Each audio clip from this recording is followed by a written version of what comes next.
They're not maybe SMART goals. I don't have timelines or measurable things. Having done that for almost 4 decades, I feel really good about not doing a goal like that this year. Welcome to A Different Practice.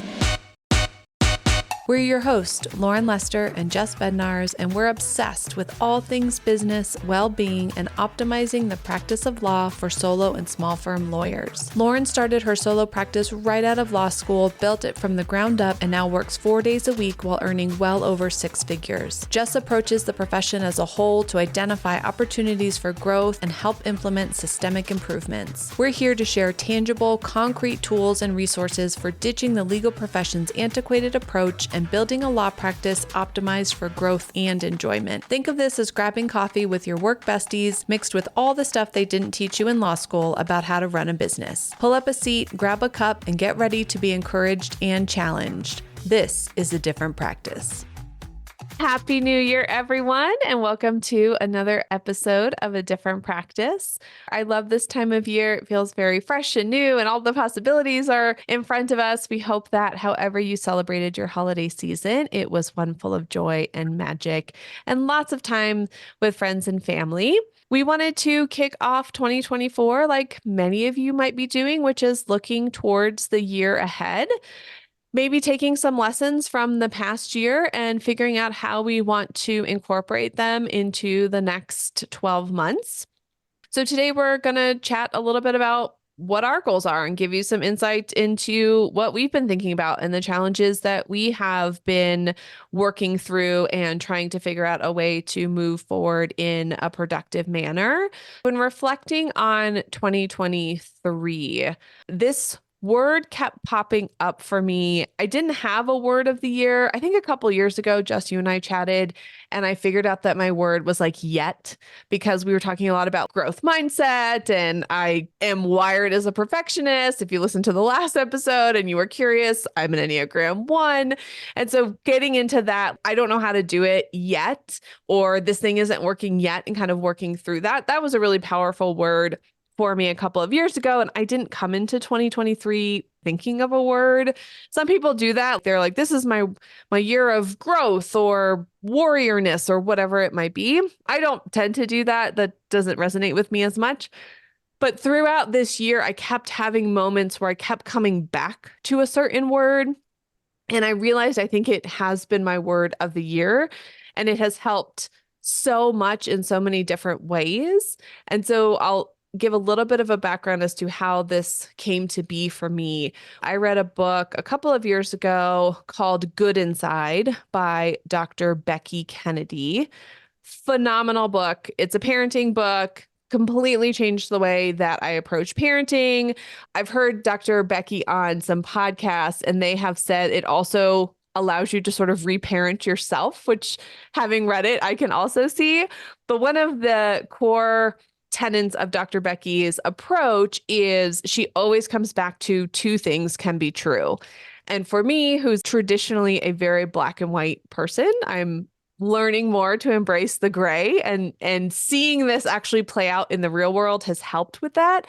But she would constantly say in parenting, two things can be true. Like your child can be upset that they are not getting candy, and they're not going to get candy. The two things that may feel opposite can exist at the same time. And so I have constantly come back to that. Like my husband and I say it all the time. I think it to myself all the time, like two things can be true. These two things that might feel like they can't coexist can coexist. And so probably about the fall of this year, having said that to myself for the 600th time, I was like, I think my word is and this year.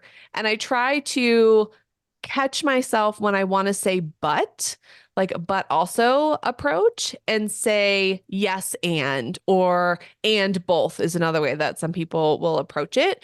So one way that this has shown up is in interpersonal relationships, whether working with a coworker or opposing counsel.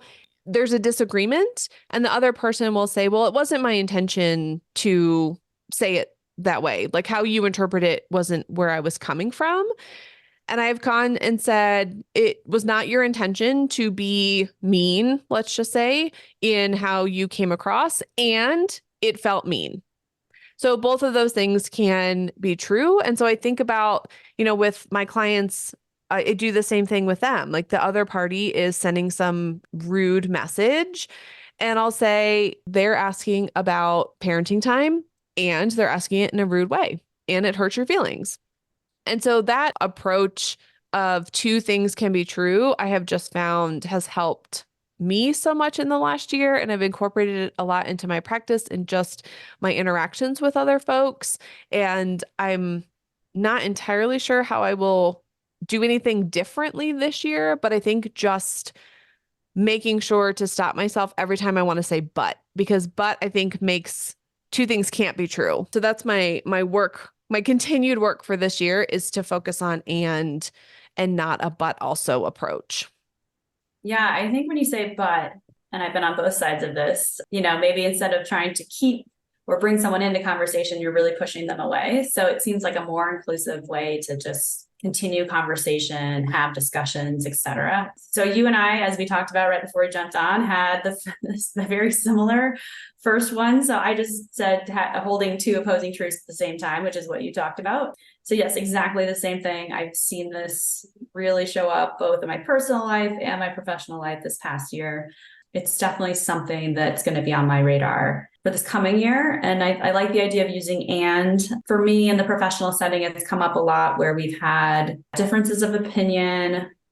One person is coming at it from another direction. Maybe they've had a personal experience or a more local experience that doesn't necessarily align with the experience that I'm drawing from, whether it be from research or my own experience. And instead of, I've been on the receiving end, I feel like a lot of times, instead of using and trying to be inclusive about the conversation and recognize that both perspectives are valuable and probably true, but different, it's gone the opposite way. And it's left me feeling like my ideas don't matter or just kind of lesser, not having the knowledge, et cetera, which I don't think probably is the person's intention and the reality, but that is how it feels. And I'm not saying I'm perfect at this at all, but it is something I've actively tried to work on this past year and will continue to actively work on for years to come because it is really, really valuable. I'm just curious about how we bring others into this conversation who might not realize that they're doing this or maybe think they're really good at it.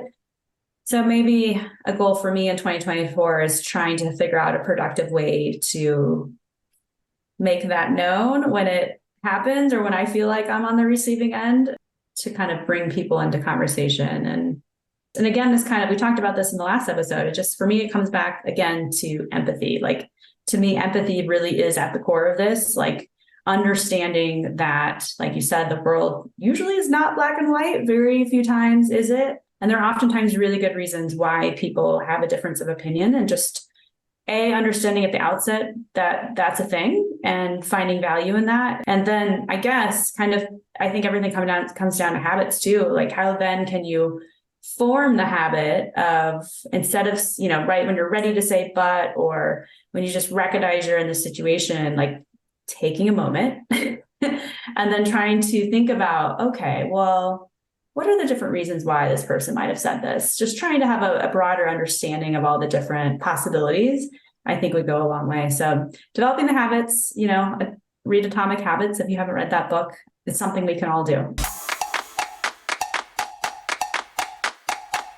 Another challenge I've had in 2023 and still have, so this is like a work in progress. I don't have a solution for it yet, but I found myself towards the end of the year in particular feeling like I was just running faster and constantly had to get to the next mountain. So I set what is a big revenue goal for myself based on what I did last year in my practice. And then I hit that goal in early October. That was like my goal I was pretty confident I could do. But my really big goal is this other goal. And based on the numbers, I think I could actually do that this year. So then I said, let me go for it. So I hit the really big goal in early December. And just the act of doing that. And then also, I love being in the entrepreneur space and community and talking with other lawyers who have that same mindset and reading books about it and listening to podcasts. But it can also be really hard to not fall into the trap of more, which I think is what I was getting at towards the end of the year of like, okay, 2024 is coming up. What are going to be my goals? And it's so easy to go, okay, I hit this number this year. I'm just going to go 10 or 20% more next year. But I was like, but is that what I want to do? Like, is every year I'm just going to keep upping the revenue goal and then work more? I mean, at the end of this year, I was tapped out. Like I was maxed out and went, okay, I've hit the ceiling. Like this is the revenue goal. If it's just going to be me, that is just going to be me. I'm not going to be able to do anything more than this. And I'm pretty efficient and automated. Like it really kind of came down to, I just need more output, which would be another person. And did I really want to do that? But I for like a couple weeks was like, well, how can I bring someone on? And then maybe I'll work during December and create these templates and have this whole system in place so that when I bring someone on, they're just kind of plug and play and I'll have all the trade. And like, I just got on the hamster wheel. And then we have conversations again, which I love, with other lawyers who want a big firm and want all these people and want to be across the nation. And I love that. Like I love talking to them and they're so inspiring, but I think it's so easy to fall into, well, that's what we all should be doing. Like that's a successful lawyer. So I guess I go down that path if I want to do it. And we talk so much on this podcast about what is your definition of success? And we ask every guest that. And so my reminder, I guess, is even though I'm somebody who deeply believes that success is individual and mine is not a number, it's being able to support my family and take weekends off and not have to ask for permission of how I spend my time and take my kids to school every day and do Girl Scouts, which I'm doing in this next year with my 6-year-old. Like I want to be able to do that and not think twice about it. That's what's important to me. It's not a number. And two things can be true. I get caught up in what I just call the culture of more. Like it's just, and I think this is our society, right? You build this business, then you build the next one, or you hit that revenue or that salary, and then you go to the next one. You run that race, then you got to rate the next rate. It's all around us. And I found myself at the end of last year caught in that. And you and I had a discussion of like, I don't know what my goals are going to be because I almost wanted to push against it. Like I didn't want to make more goals. Like, well, I did this revenue. I guess I'll do that revenue next year. Or I had this many clients. I want more clients, whatever it was. So I really struggled to create goals because I didn't want to fall into that trap. And it was really easy to do it, even being a person who doesn't believe it and wants to be off the treadmill and helps other lawyers get off the treadmill. But when you're in that environment, it can be really challenging not to fall into that trap of you've got to do the next thing. You climbed that mountain and now there's the next mountain that you got to go climb. And then there's the next mountain. And so I think I'm just going to sit on the mountain, which feels very odd to me, but I don't know if I want more. But it's hard to then be like, am I unsuccessful? Like, is that failing? Which is really weird that that's how our psyches have been programmed in not only, I think, the American sort of capitalist culture, but I think in the profession too, that, you talk to folks of like, well, if you've done really well, maybe you should get an associate. Well, I don't want an associate. Like, I'm good. But that's constantly the feedback I get. So it's really hard to push against that. So like I said, I'm doing it in real time. I don't have an answer yet. I've just identified I don't want to keep going for the next thing, just to keep going for the next thing. I love so many things about this conversation because it is a real thing. And I started laughing when you actually brought up the mountain metaphor, because the way this has actually shown up for me, my personal life, is that there have been individuals who have come into my life who have literally, their goal is to climb mountains. It's like that type of stuff. Like literally, like I climbed that one, let's go on to the next one. And I found that those people really annoy me. And so I'm trying to strategize in 2024 on my personal life, like who are the type of people I want to continue to hang out with and who are the type of people I need to spend less time with, because that just does not work for me and it annoys me and stresses me out and I don't need that energy in my life. But in the professional side, that totally makes sense. I liked how you then brought in success. I was hoping you would tie it back to that, because that was kind of what was going through my mind. At the end of the day, it should come back to our personal definitions of success that doesn't take away the outside world and that pressure and always being in it and feeling like maybe you should be reaching for more. So it's a real struggle. I mean, half the battle, I think, is recognizing it. So I think that's great. The awareness, I think, is key. I'm guessing for many of our listeners might feel the same way that I do, and many lawyers do, is we're goal oriented and driven, ambitious people. We went to law school and passed the bar exam. Like, you don't do that without having some of those DNA chromosomes in you. Like, it's just sort of innate in who you are. And I think where I struggle is once you get to what your definition of success is, I feel like I'm living that. And I'm not done in terms of life. I'm not done in terms of my profession. So I think that's where the struggle comes into, is like, do I just like phone it in now? And that's so foreign to me. I've always had a goal and something I was working towards and something I was passionate about. And now I'm like, maybe I just like do the same thing this year. I don't do anything new. I just kind of coast, which is the fact that I would say that is very weird and kind of against my nature. And I wonder if that's what plays into it, is that we're just such, I don't want to say competitive. I'm not a really competitive person, but an ambitious. I've always worked towards something and the next thing in law school and the bar exam and opening the business and then hitting that first revenue goal. There was always something, and now it's I'm just kind of good, but I'm 38. Like, is this it? Like, am I done? Like, okay, great, cashed it in. Thanks so much for that ride. I want my practice to be until I retire, which is not for a long time. So I think that's the part that I'm struggling with, is like, well, then what does it look like for the next 10, 15 years? Like, do I want it to be just this over and over again? Or does it maybe look like something different? But I don't know if I have to figure that out today. I don't think so. I mean, just my personal opinion is that the fact that you are going through this evaluation process at least once a year, my guess is much more often than that. I'm just curious to see how you feel about the next year. Just being, you might find that you like it. You don't know. And I'm sure you'll evaluate it 12 months from now. We'll have this conversation again. Because you're so aware, my guess is that the universe will present ideas to you. And as long as you're open to it and willing to accept it, I think it'll point you in a direction. I think it's okay to just, I don't know if coast is the right word, but just to kind of be open to the possibilities that might come your way. And I think possibilities will come your way, and you can decide, do I want to pursue that? Yes or no? But eventually you will find things, I think, that you'll want to pursue. So yes. I appreciate that. I'm glad that you're optimistic. I think it's gonna be good. I'm curious to see how the next year goes. Me too.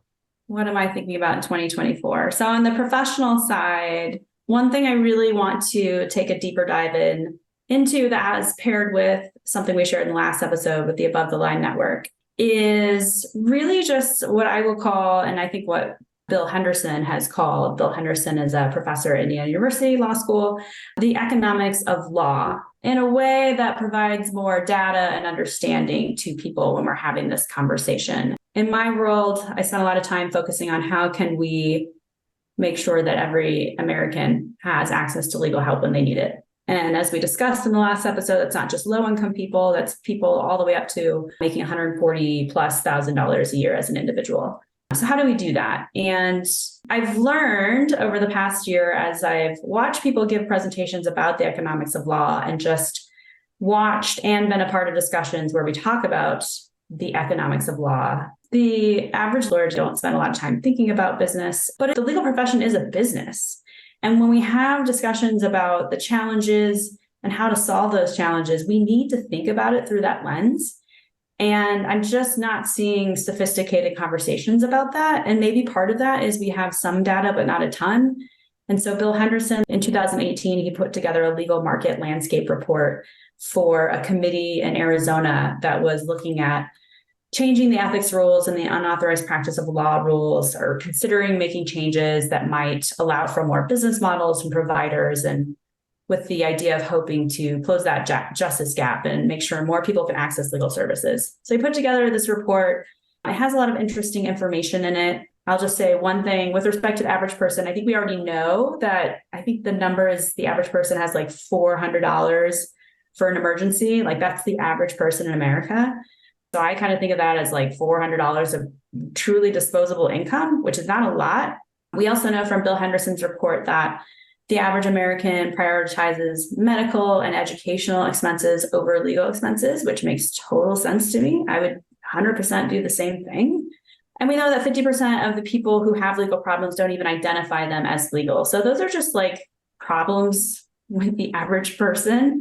But then we also know from his report things like the inefficiencies of the court system in a lot of areas have really added to the cost of delivering the legal services. And there are other things that have done the same thing, including we have antiquated ethics rules, unauthorized practice of law rules that are very restrictive. And basically what this is all meaning is that in a lot of situations, the underlying value of a claim is less than the cost of delivering the service. And so when you have that gap, how do you build a profitable business around that? And so it really causes you, I think, to rethink about the delivery of legal services and the different models that might be needed, because we need to close that gap as a profession. And so I think a goal for me is I'd really love to work with Bill Henderson. Bill Henderson, if you're listening to our podcast, I want to work with you. My organization has worked with him in the past, so I'm feeling confident about when I reach out to him that he'll probably be working on something amazing that we can build upon. We certainly can build upon this report, but I'm hoping to,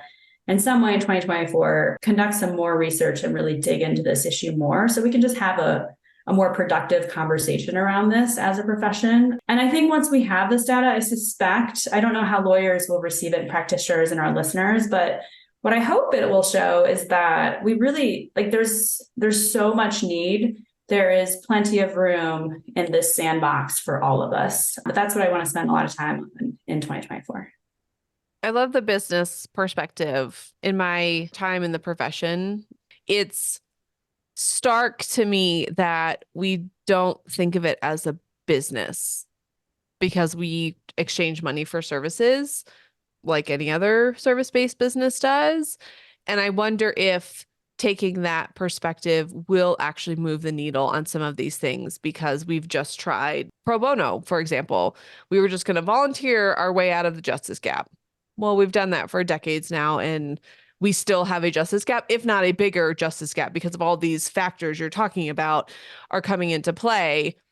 I would hope that if we can say we have a business problem here, how do we solve it as a business, as a industry like that? And yes, everybody's got a seat, right? Like there's several people you can go buy your favorite cookies at. There's not one way. We don't want a monopoly in one way to practice, but we have to understand the business model of it more and treat our clients like consumers and figure out what they want and serve them. I wonder if that will actually move the needle finally. Probably not in 2024, but we can start. We can start. Sometime before I retire, that would be great. It's a long runway. I like it. It's a long-term goal. But I think this is the place to start. I'm really excited to see where this comes up. And yeah, a year from now, like what have you learned and what movement has there been and how have these problems been made more clear so that we can actually find a solution because we understand the problem a heck of a lot better. My goals, I think at this point for 2024 are to, in a strange way, although I feel like I generally did this, but got away from it towards the back half of last year, is to prioritize resting. And I think this is my initial reaction to that culture of more. I just thought I don't really want to get into that. I don't want to get on that hamster wheel. So how can I sort of push against that? And I think just continuing to prioritize rest. I think the last couple months of 2023 got really busy, and I thought I had a really good system of like going to the gym most days and taking weekends off. And I generally don't work on Fridays. And like I had that in place. And then come like October, that all seemed to go out the window. So that system or habit I thought I had built that would be able to weather a more intense storm of busyness fell apart. So I don't want to beat myself up too much because that might just be life and that just happens sometimes and it's not always perfect. But I'm wondering if I need to put more structures and scaffolding in place so that when I do have busy times, it doesn't totally blow up. But, maybe I go to the gym 2 or 3 days a week instead of every day, set better boundaries with clients or whatever it is. I'm not immune to any of that, but I think prioritizing rest and from that flows, all of those things will help me kind of reset in the new year and try and build a system in place that I can use that even if things do get busy at some point. Well, a few things on my list, kind of to pair along with what I was just talking about. We have strategic plans for the focus areas that we work on. And so been spending some time on that over the past couple months. I think it's really coming together nicely.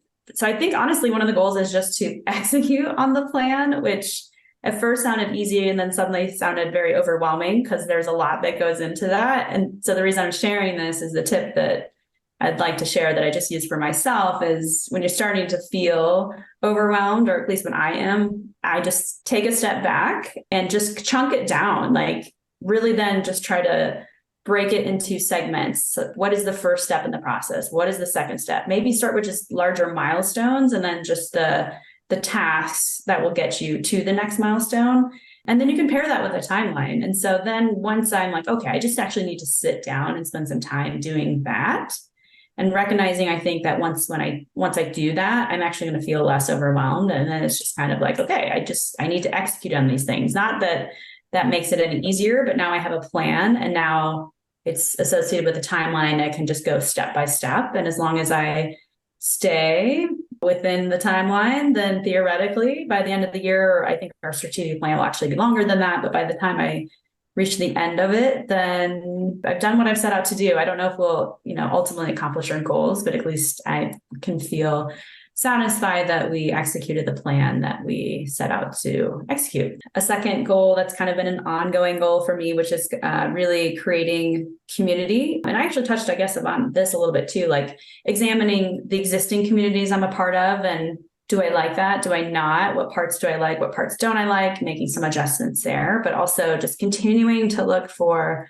new opportunities to create community, both personally and professionally. But really professionally, I think, because it's just been really hard. Like I've moved the past year and a half. I had existing connections and friendships, which is great. And I'm very thankful for that. But the move combined with the pandemic has led to just less opportunities for, and I'm looking more so for in-person community. I recognize you can be in community in many ways. And I think the area I'm lacking in is that really those in-person connections where I feel like I get to know people better. We just have less of those. I know we've talked about this, but less of those exist today. And so what to do with that? Should I try to create my own communities? Maybe. So I'm still trying to figure that out because I recognize that is a need that I have. And then on the personal side, just some fun things like one of my goals has always been to go to all 50 states. And that definitely has been put on the back burner during the COVID years for a good reason. But now it seems like it's the time to return to that. So I have plans to go to New Mexico and Oklahoma. And so those are two states I have not been to yet, which I'm really excited to visit and then check off my list. And then this is a goal. I don't know if this is my last one. I don't know if this is a 2024 goal or 2025 goal, but I really would, I think, like to work remotely for a few weeks, either from somewhere in the US or maybe another country. I think I would love to take advantage of the opportunity to work remotely and just stay a little longer in a place just so I can experience the culture of that location. So that's something I really want to do. I just have to figure out, one of the issues is I have to figure out like, what is a 2 to 3 week stretch or maybe even longer where I'm not going to have to go to a conference or actually be somewhere in person. And then also it's costly. So I just need to find other people potentially to do this with. So if you're listening to this podcast and this sounds like an interesting idea to you, please do reach out to me. But I would love to do that. I think that'd be really fun. I like the idea of taking a small tweak to how we generally work. You're still going to keep your job. You're not looking to make a huge change. It's just like, can I go do it somewhere else for a couple weeks? I think that small tweak is in line with the other general goal I've had at this point, which is to not focus so much on the lawyering and law firm part of my business, which I love, But that's, I think, where I was like, more, next thing, more revenue was like, what if I keep that the same, but I tweak another piece of it? And so I want to work this year on leaning more into passive income opportunities. I have a DIY guide that I built years ago. So updating what's there and maybe adding some new courses for folks that I get a lot of questions about. So really working kind of more on that, which is not necessarily a huge revenue generator, but that's to me not the point. Like it's not always about some big number, but I like doing it. And I think it creates a good resource. I think it helps folks who maybe don't think they could ever have any help at all. So I feel really good about doing it and it feels fulfilling. So I want to lean into more ideas for passive income and potentially like partner with other attorneys in different practice areas. And then I'm really excited. I want to focus on coaching and support work that we're doing. I'm like thrilled about our mastermind. We have such a great group of people. I'm excited to go through this year with them and support them, but just figure out other ways that I can offer some business coaching for lawyers and lean into that a little bit more. And that's scary because it feels like I'm starting over. Like the law firm is such a well-oiled machine. Man, if I wanted to put in some more coals, like we could be seriously cooking. And it's hard to go, I don't want to do that easy thing because that feels like I'm just asking for more stress. But to come to something that's not as developed, that is not as huge of a revenue generator, but just gives me so much joy and fulfillment and is such a passion project of mine.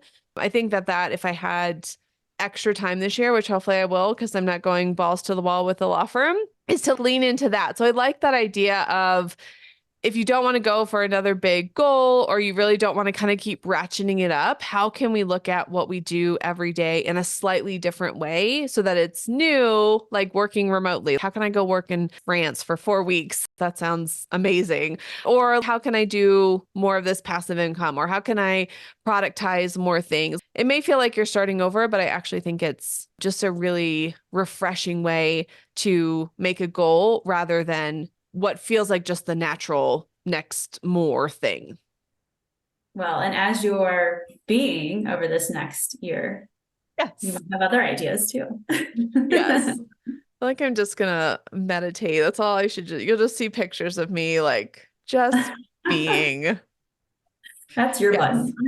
I am being. I'm being. I love that. I think I'm gonna incorporate that. And that'll be a question I ask myself. As you say, I will certainly check in on my goals more than once a year because that's just how I'm wired. But I think that's a good way of like, am I just enjoying this bit of it? But I think creating goals and having something at least that you're working towards or feels like you're making progress, it doesn't have to be something huge. It can be, I want to start a garden, or I want to read a book this year, or I want to read one more book, or I want to listen to a new podcast, whatever it is. Like it doesn't have to be something insane. If you want to go and train for the marathon, go for it. You do you. We would cheer. I mean, if you want to go for the big thing, go for the big thing. But if you've done that for years or decades and maybe it's feels a little bit more refreshing to do a small goal, I think that you and I are both on that same page of 2024 is going to be a little less big and we're just going to focus on being and continuing to make impact.